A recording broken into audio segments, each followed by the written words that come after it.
The Philadelphia Eagles need more from Jaylen Herz and Kellen Moore if they're going to win a Super Bowl. But I'm going to tell you why Sunday's game should not make you panic. Locked On Eagles coming your way.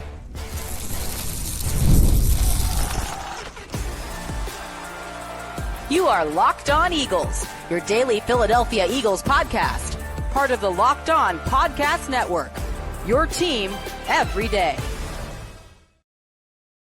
Thanks so much for making Locked On Eagles your first listen each and every day. We are brought to you today by Game Time. Download the Game Time app, create an account, use the code in all capital letters, Locked On NFL for $20 off your first purchase. Louie DiBiase riding solo. Recapping Eagles-Packers, a big wild card win for the Birds, 22-10. Got stock up, stock down for you today. We now know the divisional opponent for the Birds is set. The Los Angeles Rams are ready for round 2. They come to the Link on Sunday at 3 o'clock. So I got a jam-packed episode for you on this Tuesday edition of LOE. But as I said, I'm riding solo, and I did just want to take a few minutes, and he deserves a lot longer than that. Of course, I'm pressed for time, so that's all I can do right now. He deserves hours of reflection. But just wanted to let all of our loyal listeners and viewers know that have been with us for this incredible 7-year run that yesterday's podcast was Gino Camilleri's final as my co-host on Locked On Eagles. And so that makes today's episode a sad one, and it's been a long few days figuring out the future of the show, and I'm going to continue to be hosting Locked On Eagles solo. I hope you guys stick with me as everydayers. You guys have been incredible and have made this a dream come true to run this podcast for 7 seasons now. Gino and I did over 1,500 episodes together, and I could not have done this without him. Why he is no longer at the show, I'll let him explain in the future. It has nothing to do with me and him. We're boys. That's my brother. That's my family right there. And like I said, I couldn't have did this without him. Had the success this podcast has had, built this thing all the way back in 2018. I was a 20-year-old college kid. I was inexperienced. I worked at a college radio station, but outside of that, taking over for Michael Kiss and Ben Solak on this show was no small feat. Like, it was a tall task. It was extremely intimidating. It was a dream come true, but I was terrified. I didn't know if you guys would embrace the show after 2 giants, legends that have gone on to do great things, moved on, if people would still embrace LOE. But Gino really helped me build this thing into something unique in our own, and I'm going to miss the hell out of him. And of course, he's going to do great things still in this business and this beautiful sport. But I just wanted to give him a shout out. And I wrote some stuff on X as well. So if you guys follow us, I'm sure you already know this news, but I wanted to let our YouTube viewers and anyone that doesn't follow us on X know that Gino no longer will be with the show. But again, I couldn't have done any of this without him. So kind of lost for words still on that front, but I really hope you guys stick with me as everydayers. Still going to be posting shows for you Monday through Friday, and we got a magical playoff run still to cover. So, shout out to my boy. And again, the show will never be the same. That dynamic, you can't repeat that. 7 years of chemistry built up there. It's going to be a new kind of show, but I'm really excited for the future still here at Locked On Eagles. So anyway, let's get into some Birds talk, and I want to talk about Jaylen Herz and Kellen Moore. And I think everybody knows, it's obvious that the performance on Sunday was simply not good enough when it comes to winning a championship, right? I think it was good enough to beat the Green Bay Packers on Sunday because of how elite the run game was, how elite the defense was, and that's going to continue. I'm not going to say the passing game needs to be substantially better for the Eagles to win a Super Bowl. I don't think they need to be this elite juggernaut that they were in 2022 for what would be the next 3-game run in the playoffs to hoist Lombardi yet again. But can the Eagles win a title the way they played Green Bay week after week? No. The passing game does have to be better than that. Does it have to be much better? Again, no. This team has the best defense and run game in football right now. And that's not an understatement or an overstatement. They should carry you the majority of the way. They're going to beat the Rams this Sunday primarily off the backs of their run game and their defense, just like they did when they played Los Angeles in LA earlier this year.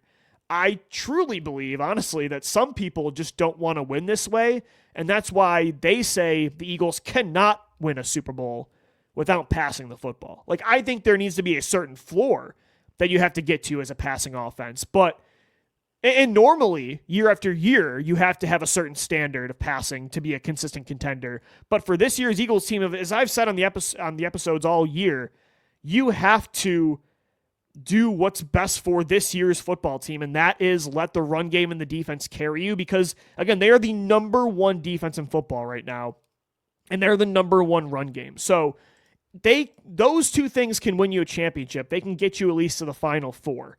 But I will say, and I love, again, that Hertz and the coaching staff have recognized that, what this team does best, and they don't want to get in the way of that. They don't want to hurt them by turning the football over, by being too aggressive, but they have to be better than what they were Sunday. That was far too conservative of a game plan from a passing perspective on Jalen Hertz's end and Kellen Moore's, and it was far too inefficient. The third and long play calling, I mean, there's 3rd and 12s. They're calling up quarterback draws and just direct runs to Saquon Barkley. I don't think Jalen Herz handled pressure all that well. They didn't complete a pass for 5 straight drives. The Eagles had 2 interceptions in the second quarter that the Eagles offense turned into 0 points. Like, you can't have that. There will be times, and again, I'm not saying the passing game is going to have to carry you in the playoffs. They will not. But there will be some times, maybe against Matt Stafford next week, maybe against the Detroit Lions. Certainly, if the Lions make it to the Final Four in the conference championship, there will be times against the Lions, against Pat Mahomes, Lamar Jackson, Josh Allen in the Super Bowl where Jalen Herz needs to be special, or where Jalen Herz in the passing game needs to be at least more aggressive than what they were against the Packers to put teams away better. Again, the Eagles, they played with their food against Green Bay. There were multiple drives where the Packers made it a 1-score game in the second half. And if the Eagles' passing game, I felt like sometimes in that game could have went for the jugular and they pulled that off, this game would have been out of reach a lot earlier. So, no, I don't think suddenly they need to completely change their philosophy. The passing game needs to look elite for the Eagles to win a Super Bowl because they have a special combination of elite physical defense. All 3 levels of the defense are playing, it looks like, historically good right now. And they have the best run game I have ever seen in the NFL. One of the best run games the NFL has ever seen in its 100 plus years of existence. So the passing game needs to be better than it was Sunday. Needs to be more aggressive at times. There will be times against better teams as the playoffs go on that, no, you can't have 125 yards through the air. You can't go 5 straight drives where the passing game looks that lackluster. But I also don't think, I think some of the national narratives that are being created this week about it are going too far. I think the Eagles are so talented across the board that, no, Jalen Herz does not need to be the 2022, even the first half of 2023 quarterback, the majority of the run for them to continue this run. Again, there will be times he has to, but at the same time, I like that this Eagles team recognizes their strengths, who they are right now, and they're leaning into it. And their run game and defense have been absolutely incredible, and I think that's what's going to carry them against the Rams on Sunday. And by the way, too, I really think the other thing is I'm not concerned that next week, maybe in the NFC Championship, maybe in the Super Bowl, that when those situations arise, that the passing game needs to be better, that Jalen Herz needs to be special, I'm not concerned that he can't do it.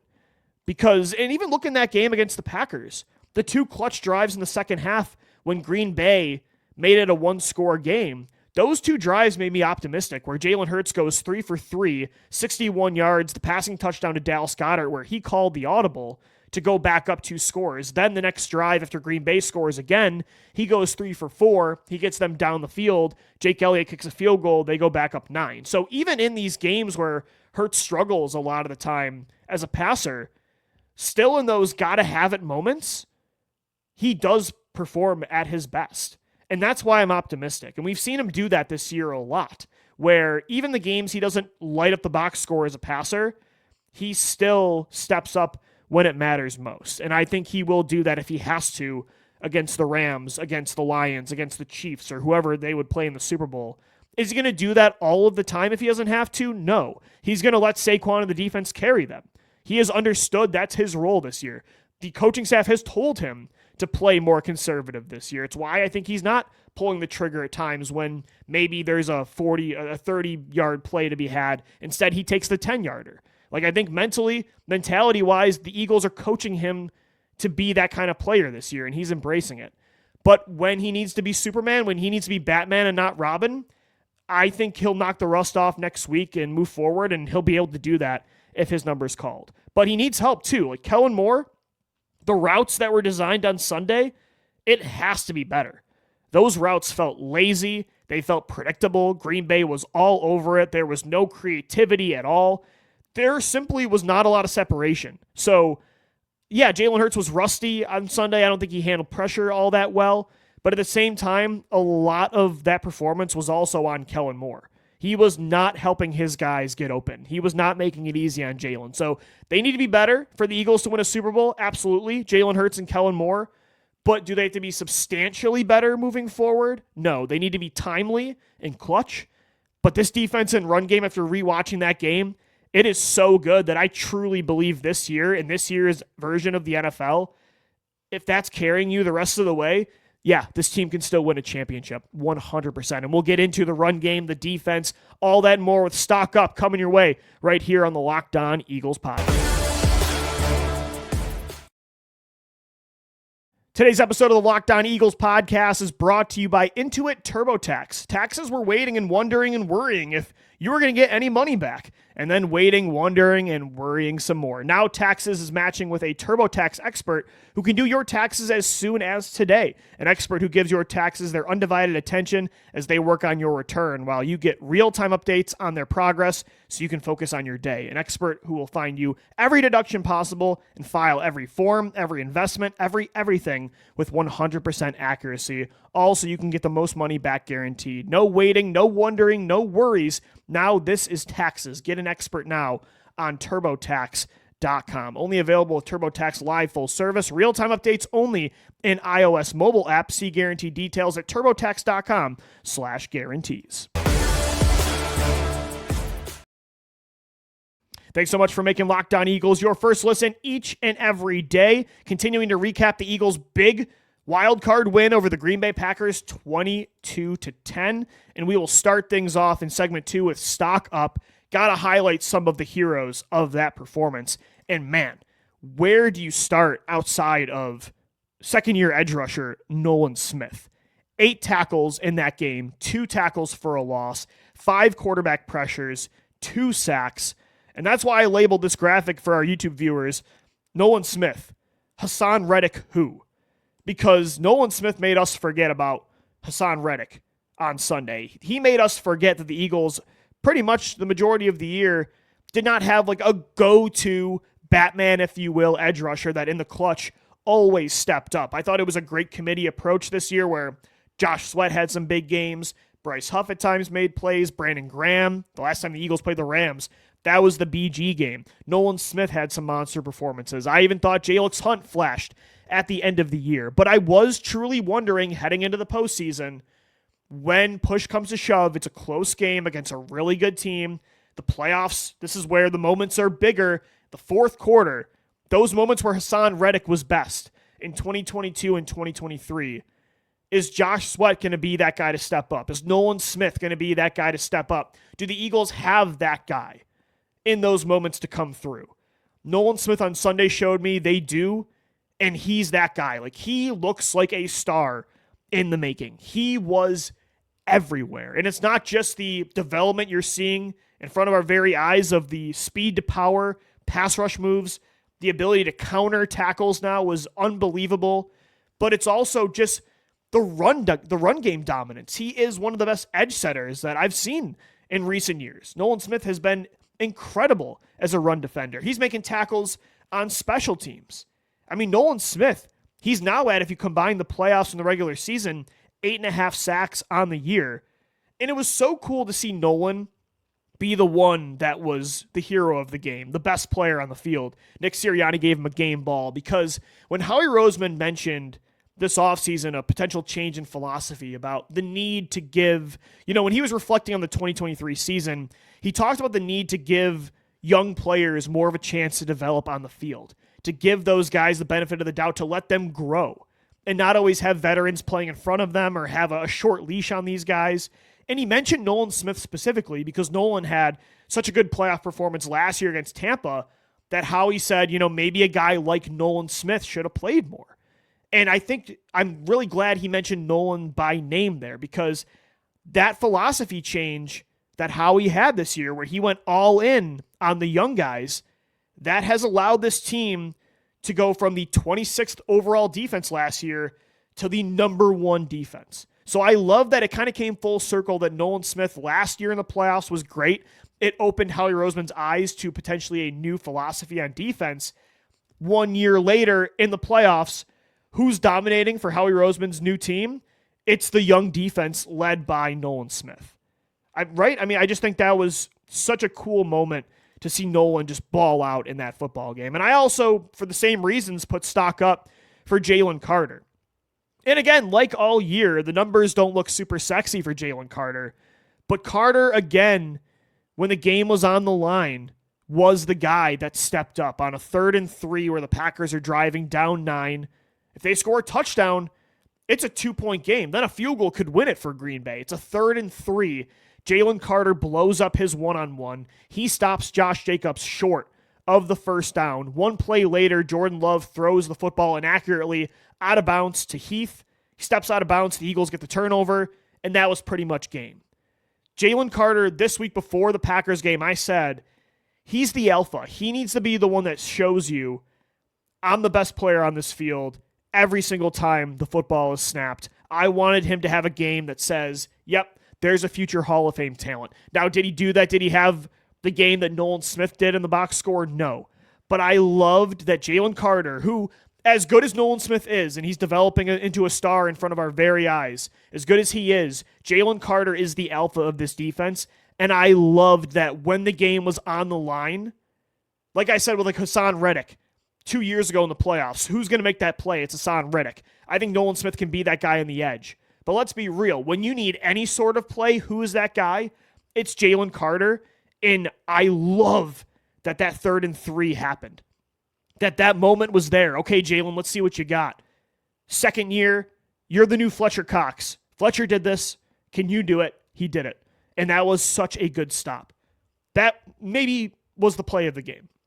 There were a few plays of the game in the second half. That 3rd and 3 might have been the most important play of the Eagles win. So stock up to Nolan Smith, stock up to Jaylen Carter, stock up as well to, there's so many guys on this defense we can highlight, but I want to highlight the 3 corners. Quinyon Mitchell, Darius Slay, and Cooper DeJean. They were unbelievable. And in Q specifically, the curse is broken. He got the game-sealing interception. His first pick of the year, of his career, comes in the playoffs to seal off the Eagles' first win. That was awesome. But it wasn't just him. Darius Slay gets his first interception of the season.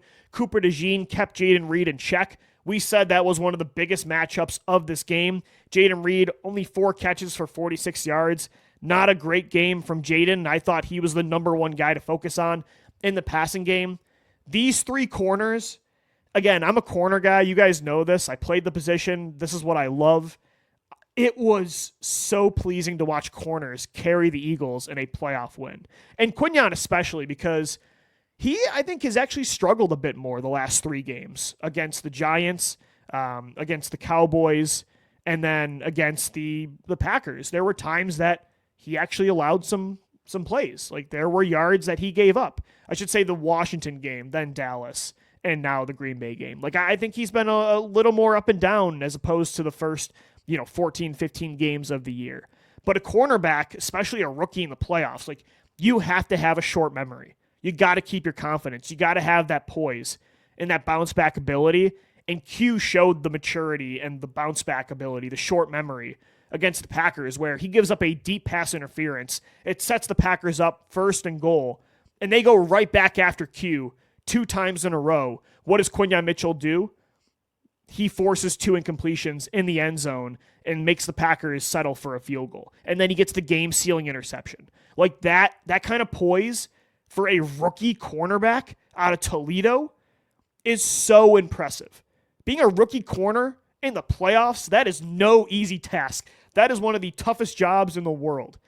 And Quinyon Mitchell, what a performance in his playoff debut. Quinyon Mitchell actually was targeted 6 times in that game. He allowed just, of course, the DPI he allowed, but outside of that, just 2 catches for 10 yards, a 1.6 yard average separation for his receivers, and he had an interception.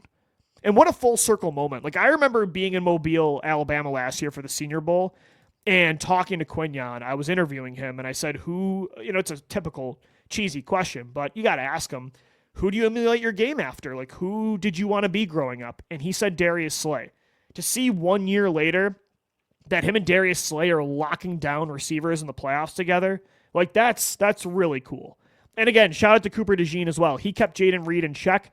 Coop's going to be important this week, too, as they play the Rams.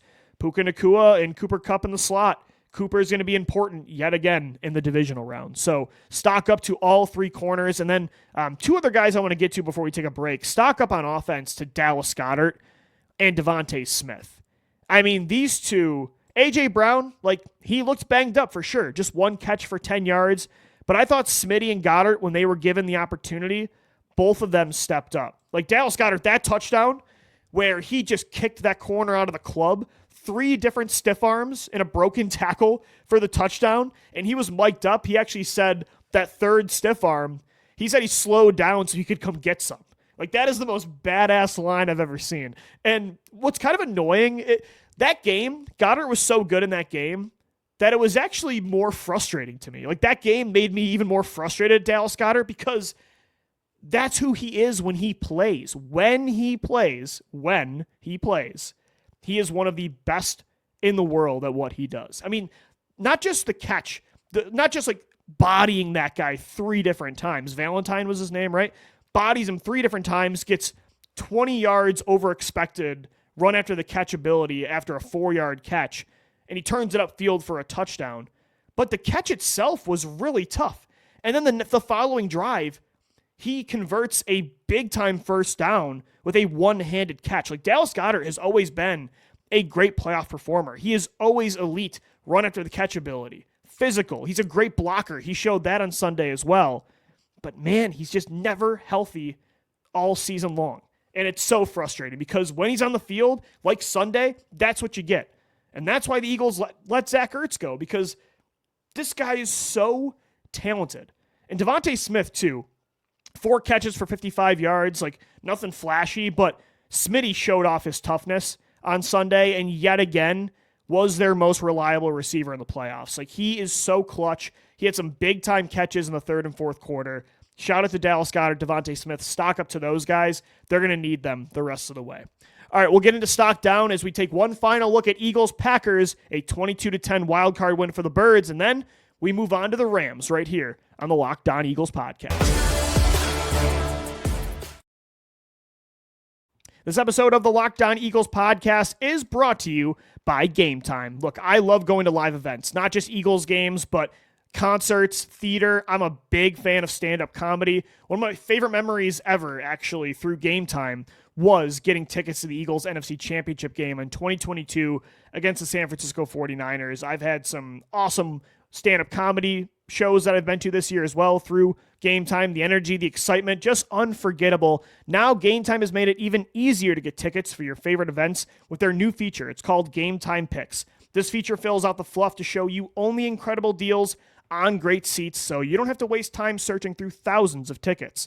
Recently, I was looking up tickets for an Eagles playoff game using the Game Time app. With Game Time Picks, I found amazing deals, and I could even see the view of my seat before buying. The super deal was particularly impressive, offering great seats at unbeatable prices. Take the guesswork out of buying tickets with Game Time. Download the Game Time app, create an account, use the code LOCKEDONNFL. You'll get $20 off your first purchase. Terms apply. Again, create that account, redeem the code LOCKEDONNFL for $20 off. Download Game Time today. What time is it? It's game time. All right, we're wrapping up this Tuesday edition of Locked On Eagles, taking one final look at Eagles-Packers, a wild card win for the Birds. They're moving on to the divisional round tomorrow. We move forward with Eagles-Rams Sunday at 3 o'clock. Let's get into stock down, though. There are some things the Eagles need to improve upon if they want to keep this playoff push alive. Of course, we talked about it in segment 1. The passing game's got to be more consistent. It can't be as conservative as it was. Like, again, with this run game, with this defense, they're going to be more safe in the passing game. Jalen's not going to always force the issue. He doesn't want to turn the ball over. That's the right approach. But there will be times in this playoffs where he needs to be special. He needs to be more aggressive. I've never seen a team win a championship without their quarterback being special. I mean, the Eagles won their Super Bowl because Nick Foles had to be special against Tom Brady. Yes, the run game, the defense, they can carry you the majority of the time. I'm not suddenly saying in the divisional round, in the NFC Championship, even in the Super Bowl, that they should be a run first or a pass first team.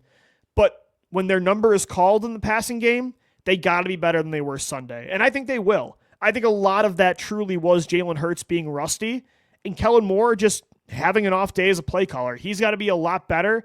But I think a lot of it was Jalen's rusty. A.J. Brown is banged up. Devonte Smith is banged up. And I think they'll bounce back. I think they'll look a lot better against the Rams. I like that matchup for Jalen. I think he's going to bounce back in a big way on Sunday. Speaking of A.J. Brown, I will say stock down to A.J.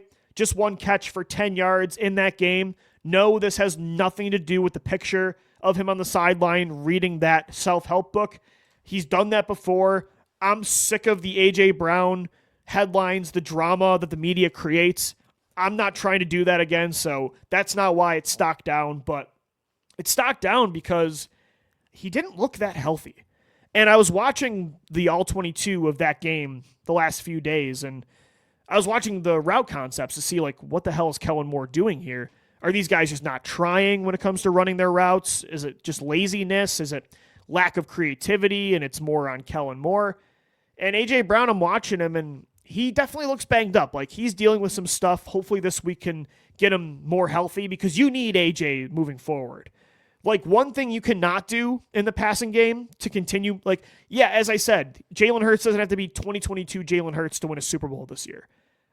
But one thing they have to do in the passing game is get A.J. Brown involved more than one time. One catch for 10 yards.